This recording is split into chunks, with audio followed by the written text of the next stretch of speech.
Halo semuanya, balik lagi di channel Ul Paibida. Hari ini aku mau bahas tentang Hwarang, yang dimana Hwarang ini tuh kan udah dijadiin kayak drama gitu. Siapa di sini yang belum nonton Hwarang? Kayak aduh, pasti semuanya tuh udah pada nonton kan. Kalian ngeklik video ini karena emang penasaran kan sama Hwarang. Jadi kalian tuh pasti udah nonton drama Hwarang. Karena kalau kalian belum nonton drama Hwarang, kalian ngapain aja selama nonton drakor?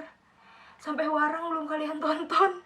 Di situ tuh kayak orang tuh kayak lengkap banget gak sih, kayak ada Park Hyun Sik, ada Park Seo Joon, ada kayak dari aktor sampai idol tuh ada gitu. Idol itu ada kayak Min Ho Saini, terus ada VBTS, terus ada lagi yang ganteng satu lagi, emang semuanya ganteng di situ, tapi ada lagi siapa ya yang anak bangsawan yang berantem terus pokoknya sama Park Seo Joon itu. Pokoknya semenggembirakan itu nontonnya karena emang semencuci mata itu. Jadi kalian yang belum nonton, kalian harus nonton dulu dramanya baru balik lagi kesini, oke? Nah, tapi selain itu, alasan aku buat kayak ngebahas Hwarang ini tuh karena emang sebelumnya aku kan ngebahas tentang Ratu Sondok. Nah, di zaman Ratu Sondok itu tuh kayak Hwarang tuh udah ada, cuman di situ aku nggak jelasin karena emang di situ aku bukan nyeritain silanya gitu. Jadi hari ini khusus banget aku mau nyeritain tentang Hwarang, kayak kapan sih Hwarang tuh bentuk gitu. Kenapa alasan sila punya Hwarang gitu? Karena kan seperti yang kita tahu yang di drama-drama itu, Hwarang tuh kan kayak prajurit khusus gitu kan, kayak prajurit khusus gitu yang dilatih buat ngebela kerajaan Silla pada masa itu. Jadi daripada lama-lama lagi, kita langsung aja cerita ke kisah dari Hwarang yang ada pada zaman kerajaan Silla. Nah, kita langsung ke asal-usul Hwarang ini kenapa bisa dibentuk. Jadi dulu itu Silla itu kan kerajaan pertama yang berhasil menyatukan semenanjung Korea dalam satu kepemimpinan kan. Nah, tapi sebelum si Silla ini tuh berhasil kayak menyatukan semenanjung Korea, dulunya itu Silla itu tuh kerajaan yang kayak lemah gitu, sering banget bentrok sama kerajaan tetangga gitu. Jadi benar-benar lemah dalam bidang pertempuran, rentan ada pemberontakan dan lain-lain. Pokoknya Silla tuh kayak banyak gitulah masalahnya dalam bidang pertempuran itu. Nah, untuk kayak mengantisipasi itu, waktu Silla lemah itu, pada saat masa jabatan Raja Bopeng, raja itu tuh kayak mikir gitu, kayak ini gimana nih supaya Silla tuh bisa maju. Terus Raja Bopeng ini tuh punya ide gimana kalau misalkan ngebentuk pasukan elit khusus gitu yang kayak bisa segalanya, bisa tempur, terus bisa membawa nama baik Silla gitu, terus pasukan yang pintar, cerdas, pokoknya terdepan dan paling mematikan. Nah, Raja Bopeng ini tuh jadi ngumpulin kayak pemuda-pemuda gitu buat diseleksi biar nanti tuh bisa jadi Hwarang ini. Cuman pada masa jabatannya Raja Bopeng ini, Raja Bopeng tuh cuman kayak berhasil sampai di titik membentuk aja, nggak sampai ngeresmiin bahwa Hwarang itu kayak pasukan elit gitu, nggak. Jadi kayak cuman si pemuda-pemuda itu tuh masuk ke istana, diajarin bela diri, diajarin kayak dari segi pendidikan baca tulis yang lain-lain juga, terus diajarin nilai-nilai kebudayaan Silla dan lain-lainnya. Pokoknya jadi emang mulainya si Hwarang ini tuh dulunya cuman pasukan pemuda yang belajar di istana gitu. Kan tadi pada zaman Raja Bopeng cuman kayak berhasil nyatuin gitu kan, kayak Hwarang tuh dibentuk. Nah, di raja berikutnya, Raja Jinheung itu tuh kayak berhasil mengedepankan Hwarang ini sedikit, kayak Hwarang tuh mulai dijadiin kayak pasukan bayangan gitu tiap ada pemberontakan atau ada perang. Nah, kenapa sih dinamain Hwarang? Jadi Hwarang itu berasal dari dua kata, Hwa dan Rang. Hwa itu artinya bunga dan Rang itu artinya pria. Jadi kalau diartiin tuh kayak pria secantik bunga gitu kira-kira kalau misalkan diartiin sekaligus gitu. Karena Hwarang ini tuh juga banyak yang bilang di sejarah itu kalau Hwarang tuh kayak pasukan yang cantik gitu. Ngerti gak? Laki-laki tapi cantik. Pasti ngerti kan kalian laki-laki maksudnya gimana laki-laki cantik. Pokoknya emang terkenal kayak Hwarang itu adalah pria yang cantik gitu loh. Nah, hal ini tuh diperkuat sama lukisan Tiongkok. Tuh dimana di lukisan itu tuh ada 3 utusan dari kerajaan-kerajaan lain gitu, kayak kerajaan Silla. Di situ tuh ada utusan dari kerajaan Silla, kerajaan Jepang sama kerajaan Baekje. Nah, di situ emang di gambar itu tuh perwakilan dari Silla yang diperkirakan itu tuh Hwarang tuh kayak lebih tinggi dari prajurit utusan kerajaan lain, terus kayak lebih menonjol gitu loh. Jadi itu tuh memperkuat alasan kenapa Hwarang itu tuh dibilang kayak pria yang cantik gitu.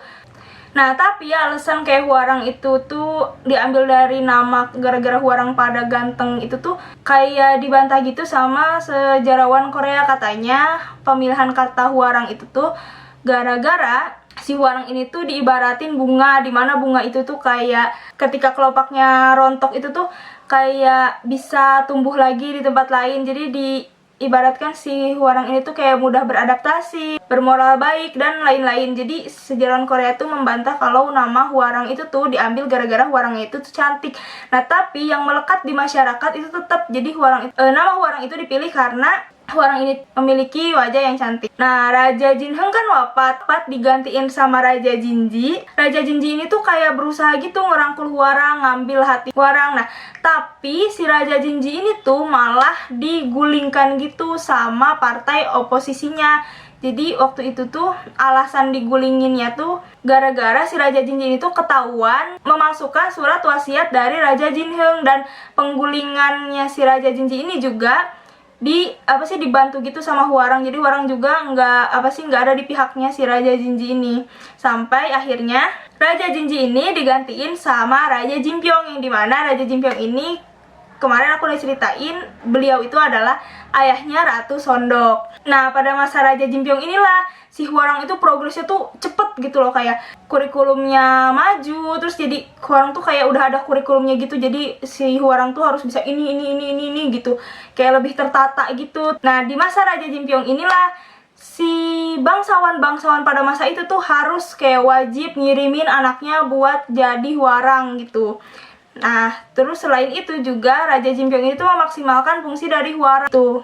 Dan di zaman Raja Jinpyong ini juga sumpah Hwarang yang sangat terkenal itu ada itu. Dimana bunyinya itu, yang pertama ada kesetiaan kepada raja, dimana kayak pokoknya apapun yang terjadi Hwarang itu tuh adalah orang yang paling harus setia sama raja yang menjabat pada masa itu. Terus mencintai dan menghormati orang tua, kepercayaan di antara teman-teman. Jadi kayak misalkan gak boleh gitu loh sesama teman tuh mengkhianati, apalagi pas di medan perang gitu. Mereka benar-benar harus bersatu bareng-bareng.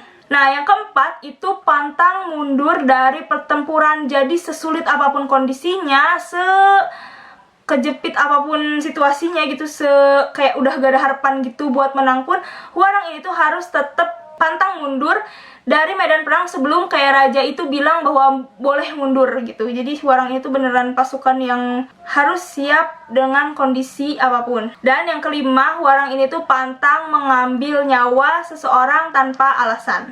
Nah, kelima, sumpah Hwarang ini juga dijadiin sumpah yang dilafalkan pada saat Hwarang tuh dilantik. Bahkan di setiap pertempuran sumpah ini tuh terus gitu kayak diomongin, dikumandangin terus selama sepanjang medan perang gitu. Nah, selain Hwarang itu harus kayak pinter berperang, pinter bikin strategi perang, pinter bela diri, Hwarang juga harus bisa belajar bidang kesenian. Terus Hwarang juga pada saat Raja Jinpyong ini tuh, pada saat masa Raja Jinpyong itu harus belajar tentang agama juga, yang dimana Hwarang ini tuh mempelajari ajaran Buddha. Nah, selain itu di zaman Raja Jinpyong juga Hwarang ini tuh yang tadinya kayak pasukan yang pinter-pinter terus maju di medan perang, si Hwarang ini juga di zaman Raja Jinpyong itu jadi dikasih kepercayaan untuk membentuk pasukan lagi. Jadi misalkan satu Hwarang itu tuh ngedidik misalkan 100 orang gitu buat ada di bawah kepemimpinan satu Hwarang itu. Nah, kalau di kalau di drama Hwarang tuh kayak fotonya tuh kira-kira yang ini. Nah, ini tuh kayak namanya tuh Nando. Nando itu kayak orang yang dilatih langsung sama Hwarang. Nah, sekarang kita bahas teknik bela diri yang dipakai sama Hwarang. Jadi Hwarang ini tuh terkenal dengan teknik bela dirinya yang beda gitu dari kerajaan-kerajaan lain, dimana biasanya kan orang yang yang bertarung itu kan pakai pedangnya itu dipegang pakai satu tangan. Nah, Hwarang tuh enggak. Hwarang tuh ciri khasnya perang itu tuh si pedangnya dipegang pakai dua tangan, terus abis itu megang pedang pakai dua tangan itu tuh kayak buat bertahan gitu. Nah, si kakinya dipakai buat nyerang. Nah, karena teknik bela diri Hwarang ini sekarang itu muncullah bela diri yang namanya taekwondo. Nah, selain Hwarang, Nando juga pakai teknik ini buat kayak menyerang. Jadi pakai dua tangan untuk bertahan pas megang pedang dan pakai kaki buat nyerang. Nah, selain diajarin teknik bela diri, Hwarang juga diajarin buat gimana nih caranya bikin infrastruktur pendukung di medan perang. Kayak misalkan mau membela kerajaan ke seberang kerajaan A misalkan. Nah, tapi buat menuju ke kerajaan itu tuh kayak harus ada jembatan gitu. Nah, si Hwarang ini juga diajarin kayak dilatih buat kayak bikin infrastruktur pendukung perang, kayak bikin jembatan. Terus udah kayak gitu Hwarang juga dididik buat jadi mata-mata, walaupun emang kalau untuk mata-mata itu nggak selalu dipakai, tapi basicnya semua Hwarang tuh harus bisa gitu. Nah, akhir dari cerita Hwarang ini setelah berhasil gitu ya menyatukan semenanjung Korea jadi di bawah kepemimpinan Silla, terus udah kayak gitu Silla juga menikmati masa-masa kayak era damainya Silla gitu, dimana udah gak ada lagi pemberontakan, pokoknya udah aman, sejahtera, sentosa aja ya. Silla tuh udah gak kayak dulu lagi, udah jadi kerajaan yang kuat gitu kan. Dan emang itu gak lepas dari kerja kerasnya para Hwarang juga, dari bantuan Hwarang juga. Nah, tapi ternyata pada saat masa jabatannya Raja Sinmun, Hwarang ini tuh dibalikin lagi fungsinya jadi ke semula gitu. Jadi cuman pemuda cendekia yang ada yang belajar di istana. Jadi udah bukan pasukan elit khusus yang membela Silla lagi apabila Silla lagi perang gitu. Jadi udah nggak gitu lagi si Hwarangnya ini. Nah, sampai akhirnya emang hubungan antara Raja Sinmun sama Hwarang itu kan gak baik. Sampai akhirnya waktu itu tuh terjadi konflik gitu antara Hwarang sama si Raja Sinmun ini, yang dimana Hwarangnya tuh kayak mantan Hwarang itu tuh mantan pemimpin dari Hwarang juga, itu tuh nyerang ke Raja Sinmun ini, yang dimana itu tuh dinilai sebagai pengkhianatan gitu. Nah, terus inilah alasan ini nih yang bikin Hwarang ini tuh bener-bener digadain. Jadi Raja Sinmun itu pakai alasan ini buat ngebubarin Hwarang, karena kan asalnya tadinya masih kayak boleh tinggal di istana, jadi pemuda cendekia, jadi orang-orang yang belajar di istana. Nah, pas gara-gara pemberontakan ini ada si Raja Sinmun ini tuh ngebuat Hwarang diusir gitu, udah gak ada lagi di istana. Dan Raja Sinmun ini tuh pakai alasan itu biar Hwarang tuh gak ada lagi gitu, karena emang dari awal udah terjadi bentrok gitu sama Raja Sinmun. Sampai akhirnya berita kalau Hwarang tuh udah gak ada gitu ya, udah dibubarin, udah gak ada lagi di sana, udah gak ada lagi lah namanya pasukan khusus elit Silla bernama Hwarang tuh udah gak ada lagi. Gara-gara itu mungkin beritanya tuh udah kesebar gitu kan ke seluruh kerajaan-kerajaan di samping-samping Silla. Sampai akhirnya waktu itu kerajaan-kerajaan yang tadinya kayak udah damai gitu tuh kayak nyerang-nyerang lagi ke Silla. Nah, gara-gara itu Silla tuh kan jadi ada kayak masa nggak stabil lagi kan. Jadi kayak aduh gimana nih, Hwarang udah dibebarin, terus udah kayak gitu, tapi tiba-tiba banyak serangan gitu kan dari dari kerajaan-kerajaan lain, karena emang dulu tuh orang-orang tuh takut itu emang sama Hwarang gitu. Sampai kan kayak Hwarang itu dijulukin sebagai pasukan elit khusus terkuat se-Asia pada masa itu. Jadi emang takutnya tuh sama Hwarang itu loh gitu. Silla tuh emang kuatnya sama Hwarang.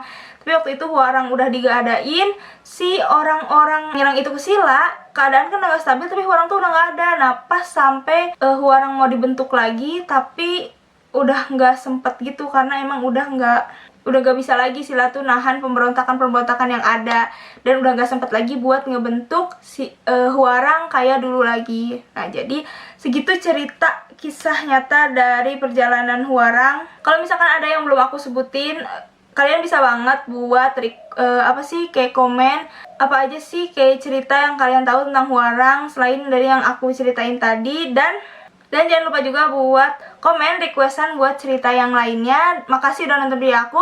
Sampai jumpa di video berikutnya. Dadah.